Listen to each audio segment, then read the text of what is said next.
आपको अगर डीओ लगाना पड़ रहा है, सेंट लगाना पड़ रहा है, परफ्यूम लगाना पड़ रहा है, जबरदस्त श्रृंगार करना पड़ रहा है, इसका मतलब कुछ गंदगी है जिसको ढकना पड़ रहा है, कुछ है जिसको ढकना पड़ रहा है। मुझे 5 साल हो गए, मेरी बॉडी पे एक श्रृंगार का सामान नहीं लगता, एक क्रीम नहीं, एक पाउडर नहीं, एक सेंट नहीं, एक डीओ नहीं, लेकिन इतनी सी क्या मजाल जो मेरी बॉडी से स्मेल आ जाए, क्योंकि मैं अंदर वो डालता ही नहीं हूं जो बदबू फेंकता है।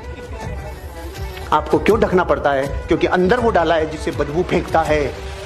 ढकने से काम नहीं होगा, कार्यक्रम समाप्त करना होगा। दूध बढ़िया, इलायची उची अदरक बढ़िया डालिए, मस्त चाय पिलाइए, 1 लाख रुपए कमाएंगे महीने का। काय के लिए घंटा धंधा कर रहे हैं? इधर चाहिए थोड़ा सा टेंशन, धंधे में टेंशन है, हल्का हल्का स्ट्रेस है, नहीं बता छोड़ दीजिए। फिर हर आदमी के लिए सच में नहीं है, हर आदमी के लिए सच में नहीं है धंधा। धंधा उसके लिए है जो मेंटली स्ट्रांग है, जो मानसिक तौर पे मजबूत आदमी है, उसके लिए धंधा है। सबके लिए तो सच में नहीं है। चौथी, चैंपियन एटीट्यूड। चौथा एटीट्यूड है चैंपियंस का, राइट?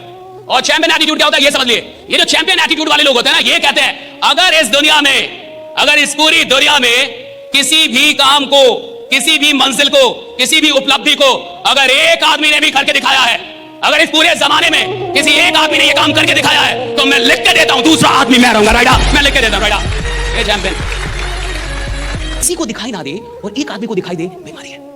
जहां मान लीजिए सबके 2 पैर नहीं है और किसी का 2 पैर हो जाए, बीमारी है। अब गांव वालों ने तय किया कि भाई सब लोग मिलकर इसका आंख फोड़ना होगा।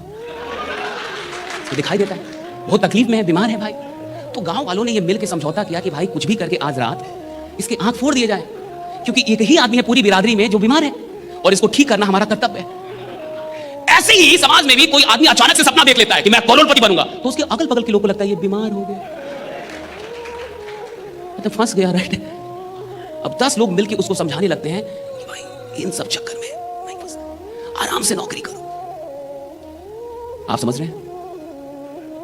चैंपियंस एटीट्यूड क्यों नहीं बन पाता? आप इस बात को समझें, क्योंकि जैसे ही आपके अंदर का चैंपियन जगता है ना, या मैं कुछ बड़ा करूंगा, आज से जिंदगी में कुछ बड़ा करूंगा, तब तक 10 लोग आपके अगल बगल में होते हैं जो आपको याद दिलाते हैं कि चुप, तू है कौन, ये समझ रहा है, मारेंगे। ये 4 कैटेगरी जो एटीट्यूड के, ये चारों एक आदमी के अंदर है।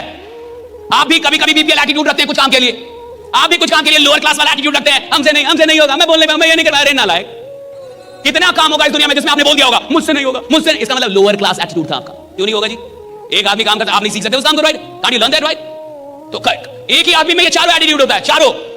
कभी ये चलता है, कभी वो, कभी ये, कभी वो। लेकिन याद रखिएगा, जिंदगी का सबसे बढ़िया फेज वो होता है जब आप चैंपियन एटीट्यूड के साथ जी रहे होते हैं, राइट? जब आप चैंपियन एटीट्यूड के साथ जी रहे होते। बिल गेट्स ने एक जगह जीवन लगा दिया, वॉरेन बफेट ने पूरे जीवन कहा, बिल तू ये क्या काम करता है, तेरा काम मुझे समझ में नहीं आता। पता है आपको, दोनों दोस्त हैं वो, बिल गेट्स और वॉरेन बफेट, ऐसे अपना रामू शामू है ना, वैसे हैं तो वॉरेन बफेट कहता है तू क्या काम कर रहा है, कंप्यूटर यार क्या है,